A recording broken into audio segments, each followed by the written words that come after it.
স্নেহের শিক্ষার্থীবৃন্দ, আসসালামু আলাইকুম। সৃষ্টি কলেজ অফ টাঙ্গাইলের অনলাইন ক্লাসের পক্ষ থেকে তোমাদেরকে স্বাগত জানাচ্ছি। আবারও তোমাদের মাঝে হাজির হলাম ইংরেজি প্রথম পত্রের গুরুত্বপূর্ণ একটি বিষয় হাকালুকি হাওর। আজকে আবারও তোমাদের সাথে কিছু কথা, কিছু ভাষা, কিছু ঘটনা শেয়ার করার জন্য উপস্থিত হয়েছি। আজকে আমরা এই হাকালুকি হাওরের উপর কিছু গুরুত্বপূর্ণ প্রশ্ন আলোচনা করার চেষ্টা করব। আমরা জানি যে ইংরেজি প্রথম পত্রের প্রথম যে প্যাসেজটি আসে, মূলত হাকালুকি হাওরটি তোমার প্রথম প্রশ্নের অর্থাৎ 1 নম্বর যে সিন প্যাসেজটি থাকবে সেই প্যাসেজটি আসার সম্ভাবনা বেশি।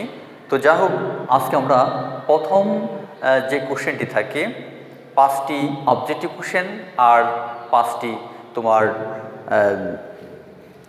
লিখিত প্রশ্ন আসে।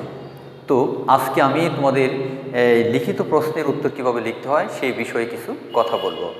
আমি ইতিমধ্যেই তোমাদের জন্য সুবিধার্থে, যাতে অল্প সময়ে আমরা ক্লাসটি শেষ করতে পারি, তার জন্য এই পাঠ্য বই থেকে তোমার 4টি প্রশ্ন আমি এখানে লিখে রেখেছি।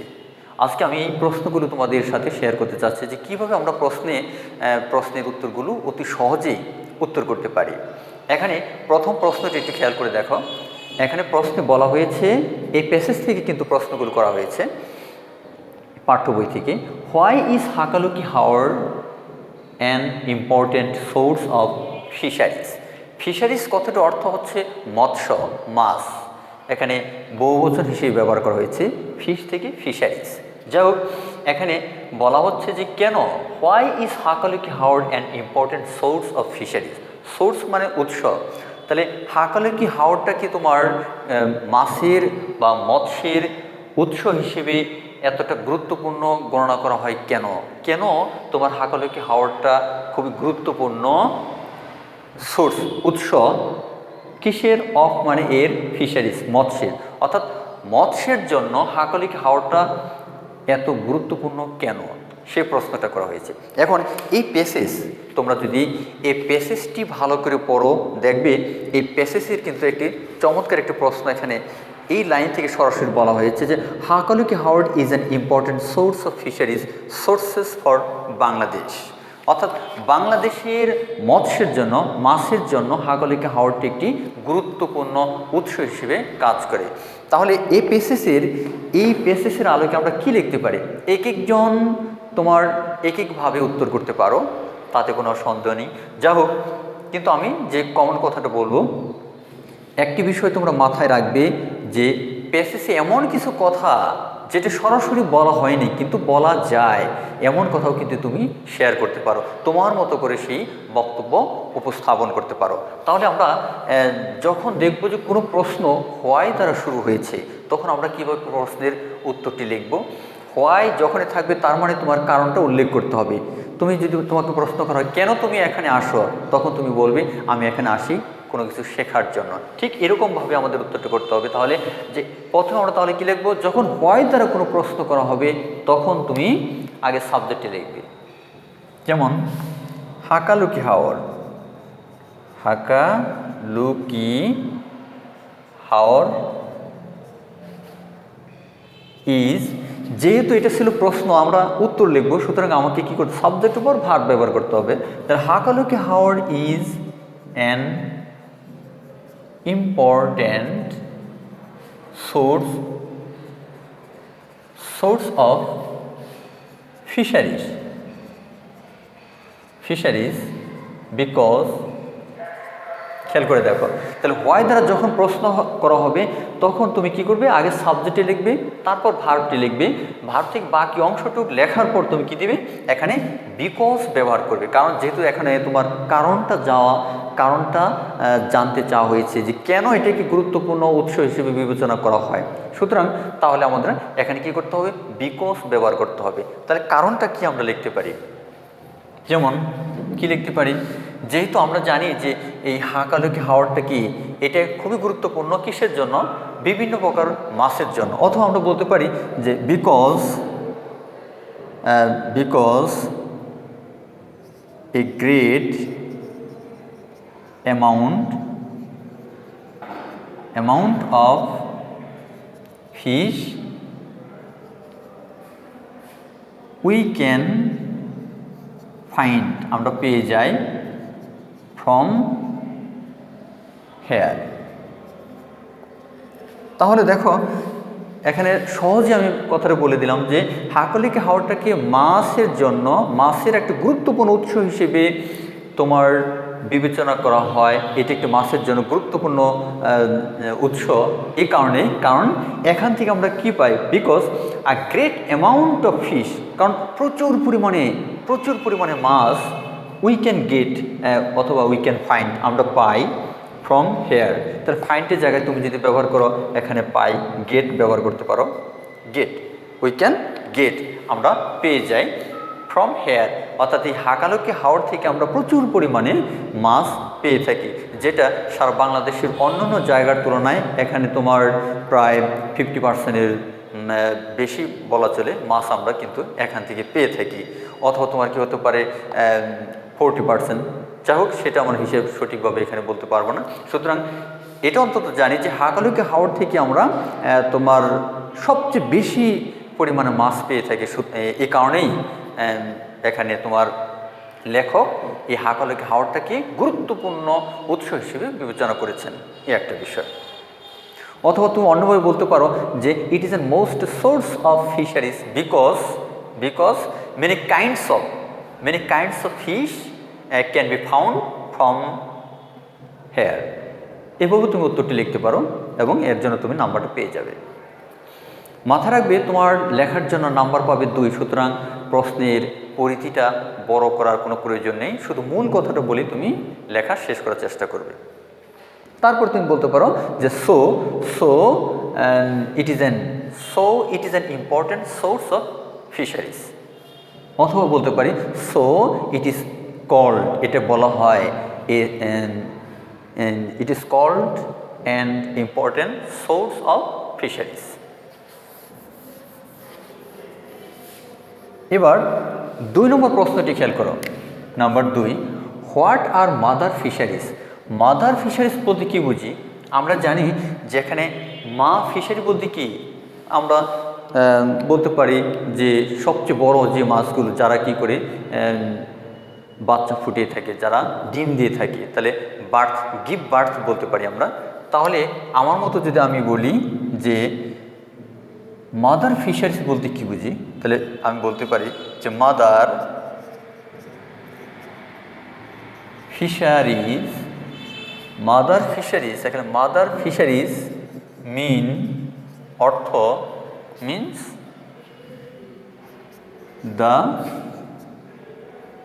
Means the fish or fishes which, যারা কি করে গিভ বার্থ, জন্ম দিয়ে থাকে, give birth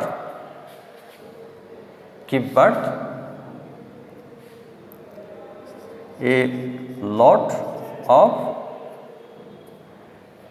of small fisheries।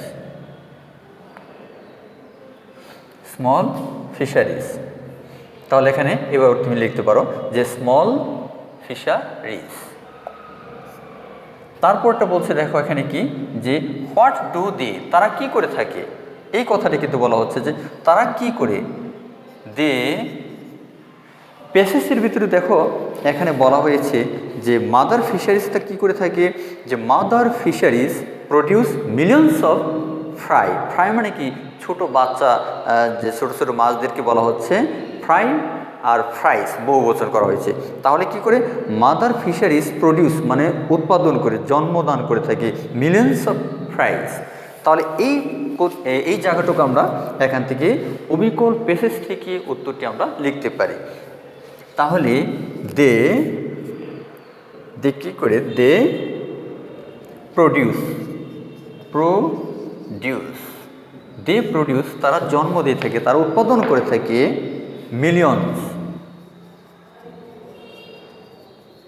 Millions of fry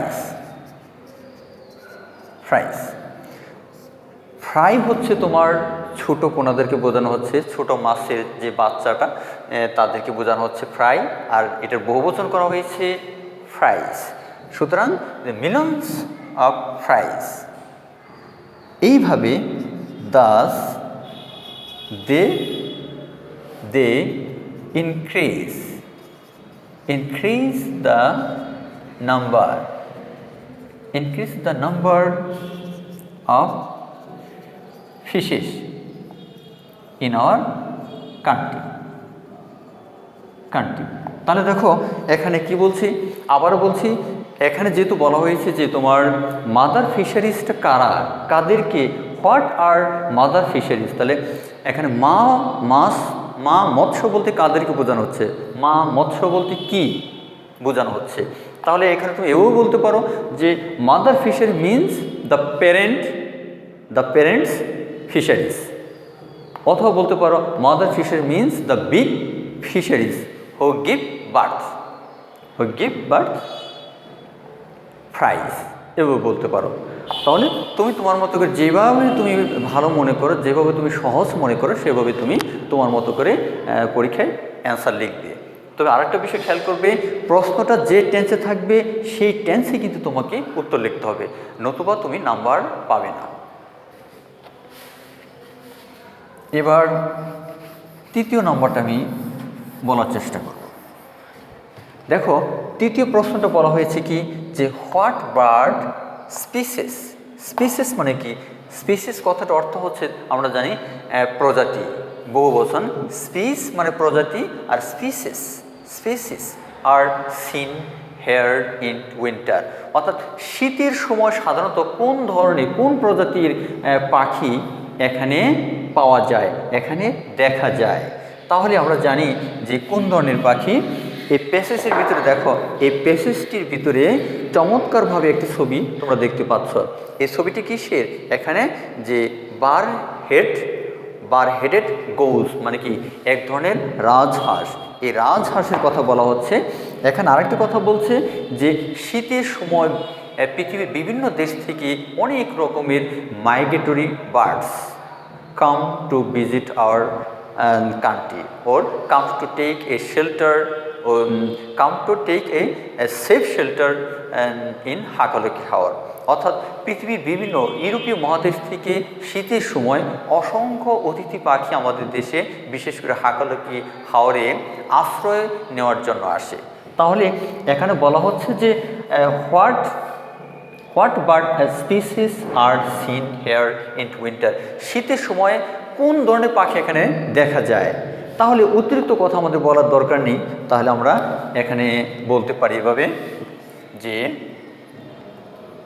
the migratory birds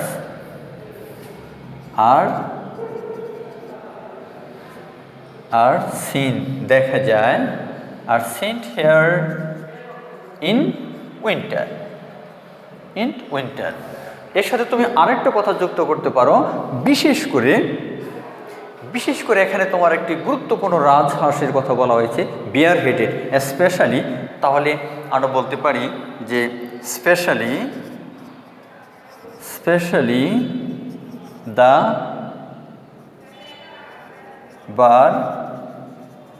bar-headed goose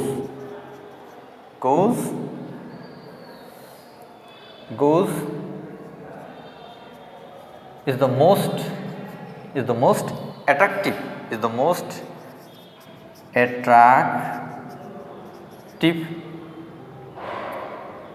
bird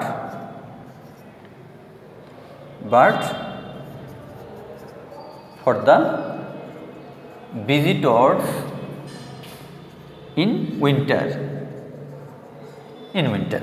তাহলে এখানে বললাম যে বিশেষ করে দর্শনার্থীদের জন্য তোমার এই রাজহাঁস, তোমার ডোরাকাটা, সারা শরীরে একটু ডোরাকাটা দাগযুক্ত, চমৎকার দেখতে এই রাজহাঁসটা দর্শনার্থীদের জন্য সবচেয়ে গুরুত্বপূর্ণ আকর্ষণীয় পাখি হতে পারে, জলজ প্রাণী হতে পারে এই শীতের সময়ে তাদের জন্য। তবে এটা অতিরঞ্জিত হয়ে যায়, তুমি যদি ইচ্ছে করো নাও লিখতে পারো, আমার মতে এটা না লেখাই ভালো, কারণ এখানে যেহেতু বলা হচ্ছে শীতের সময় সাধারণত কোন পাখি, কোন ধরনের পাখি এখানে দেখা যায়, সবচেয়ে বেশি যেটা দেখা যাচ্ছে যে মাইগ্রেটরি বার্ডস, মাইগ্রেটরি বার্ডস, অতিথি পাখি।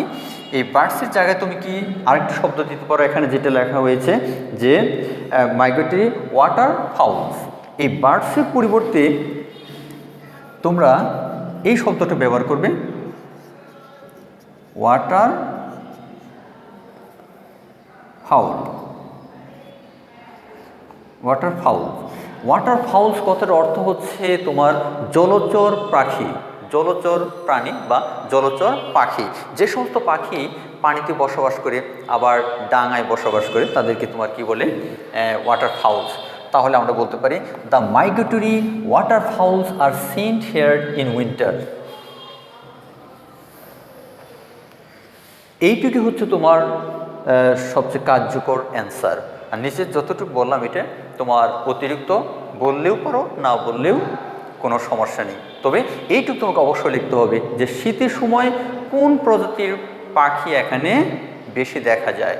তাহলে এটা কি, যে মাইগ্রেটরি তোমার অতিথি পাখি, অতিথি জলচর পাখি বিশেষ করে এখানে বেশি দেখা যায়। এটি সর্বশেষ প্রশ্ন। এখন সর্বশেষ যে প্রশ্নটি করা হয়েছে যে what economic benefits does the Haor provide to the locals. এখানে স্থানীয় অধিবাসীদের জন্য এই হাওরের, আমরা জানি যে গত ক্লাসে আমরা পড়েছি যে এই হাওরের আশেপাশে প্রায় 1,90,000 জনগণ প্রত্যক্ষ কিংবা পরোক্ষভাবে এই হাওরের উপর নির্ভরশীল, তাদের জীবিকার সাথে সম্পর্ক রয়েছে এই হাওর। সুতরাং এখানে বলছে যে স্থানীয় অধিবাসীরা কোন ধরনের অর্থনৈতিক সুযোগ সুবিধা এই হাওরের কাছ থেকে তারা পেয়ে থাকে। তাহলে what economic benefits does the Haor provide, অর্থাৎ হাওর সরবরাহ করে কোন ধরনের বেনিফিট বা উপকারিতা, উপকার প্রোভাইড টু দ্য লোকাল, স্থানীয় লোকদের জন্য। তাহলে আমরা বলতে পারি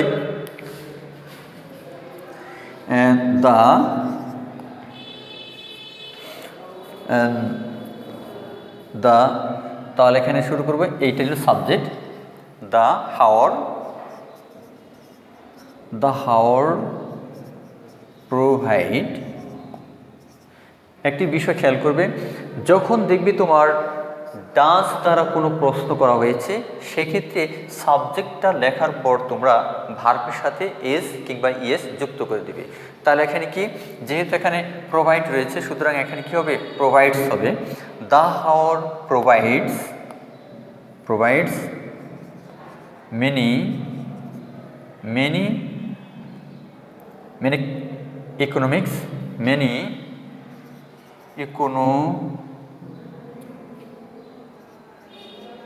economic benefits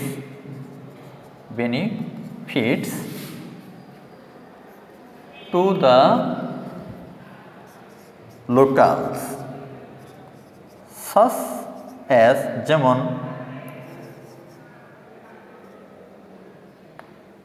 duck rearing,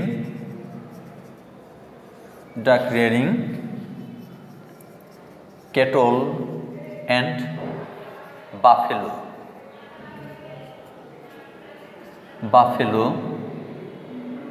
rearing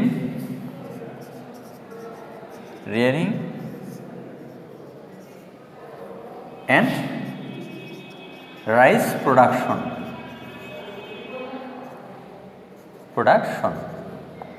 একটি বিষয় খেয়াল করে দেখো, এখানে যেহেতু বলা হচ্ছে হাকালিকে হাওরটি স্থানীয় অধিবাসীদেরকে অর্থনৈতিকভাবে কোন কোন ধরনের সুযোগ সুবিধা দিয়ে থাকে। আমরা জানি স্থানীয় অধিবাসীরা এখানে কী করে, এই হাকালিকে হাওরে তোমার বিভিন্ন ধরনের পাতিহাঁস রয়েছে, সেই পাতিহাঁস লালন পালন করে থাকে, তারপর ধান উৎপাদন করে, আর তৃতীয়ত কী করে থাকে, এখানে বিভিন্ন রকমের তোমার যে গবাদি পশু রয়েছে, গরু, ছাগল, মহিষ, এগুলো লালন পালন করে থাকে। এগুলো লালন পালন করে তারা কী করে তোমার তাদের জীবিকা নির্বাহ করে থাকে। তাহলে এই যে বিভিন্ন দিক থেকে তারা অর্থনৈতিকভাবে উন্নতি লাভ করছে, কার সাহায্যে, এই হাকালুকি হাওরকে কেন্দ্র করে কিন্তু তাদের জীবনটা অতিবাহিত হচ্ছে। তাদের অর্থনৈতিক চাকাটা, অর্থনৈতিক উন্নয়নের যে চাকাটা, সেটা আস্তে আস্তে তাদের উন্নতির দিকে ধাবিত হচ্ছে। একদিকে দেখা যাচ্ছে তাহলে কি, এই জন্য আমি বিষয়টা এভাবে উপস্থাপন করলাম যে হাকালুকি হাওর তাদেরকে স্থানীয় অধিবাসীদের জন্য বিভিন্ন রকমের তোমার হ্যাঁ অনেক ধরনের তোমার অর্থনৈতিক সুযোগ সুবিধা প্রদান করে থাকে। যেমন কি কি সাসেস মানে যেমন তোমার duck repairing, cattle and buffalo rearing. Rear কথার অর্থ কি? রিয়ার কথার অর্থ লালন পালন করা, চাষাবাদ করা, লালন করা, পশু লালন করা। তাহলে রিয়ারিং অ্যান্ড রাইস প্রোডাকশন, অর্থাৎ ধান উৎপাদনের জন্য যে কেন্দ্রটা, যে জায়গাটা, আমরা জানি যে বাংলাদেশের সিংহভাগ ধান চাষ হয় তোমার হাকালুকি হাওরে, ওই এলাকায়, সিলেট এলাকায়। এই জন্য এখানে বলা হচ্ছে যে রাইস প্রোডাকশন, ধান উৎপাদনের মহা উৎস বলতে পারো এই হাকালুকি হাওরকে। সুতরাং এই ধরনের সুযোগ সুবিধা তোমার হাওর জনগণকে দিয়ে থাকে। তাহলে এইভাবে আশা করি তোমরা পেসিসটি পড়বে, পড়ার পরে প্রশ্নের ধরনটা বুঝবে, বুঝে তোমার মতো করে তুমি টেন্স সঠিকভাবে ব্যবহার করে উত্তরগুলি লেখার চেষ্টা করবে। আশা করি তোমরা কিছুটা হলে আজকের ক্লাস থেকে শিখতে পেরেছো। তো সামনের ক্লাসে অন্য কোনো বিষয় নিয়ে আসবো আবারও তোমাদের মাঝে। সে পর্যন্ত প্রত্যেকে ভালো থেকো। আল্লাহ হাফিজ।